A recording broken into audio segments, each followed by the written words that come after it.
unstoppable force, or devastating tragedy. As Super Typhoon Ragasa approaches the Philippines, thousands of residents are being forced from their homes in anticipation of what some officials are warning could become a truly catastrophic event. But here's where it gets controversial.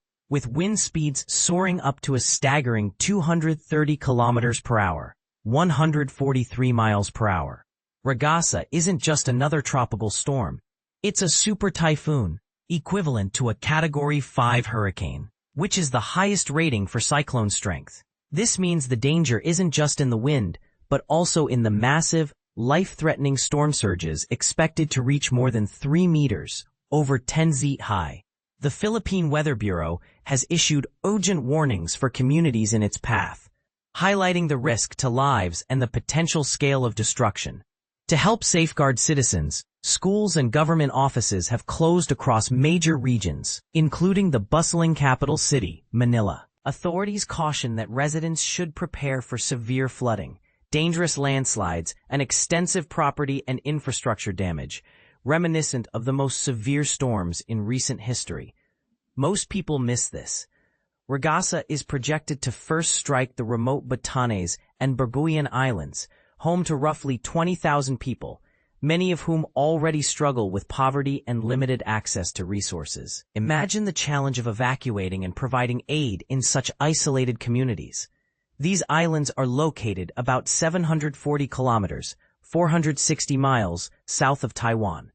Responding to the threat, officials in Taiwan's Hualien County have evacuated nearly 300 residents, even though the typhoon is not expected to make direct landfall there.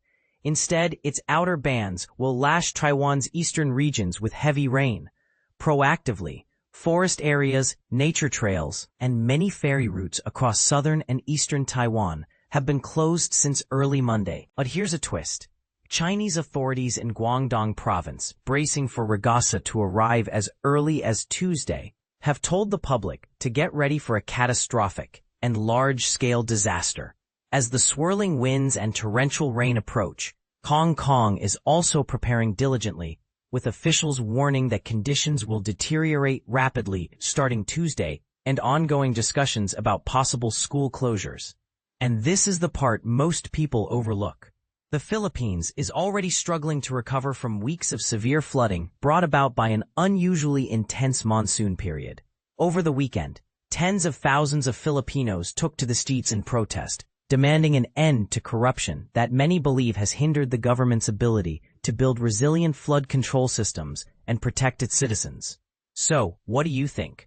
Are governments doing enough to prepare for these superstorms, or does the repeated devastation reveal deeper systemic problems? Should international aid organizations do more, especially for isolated, impoverished communities before disaster strikes? Drop your thoughts below. Your voice matters in this global conversation.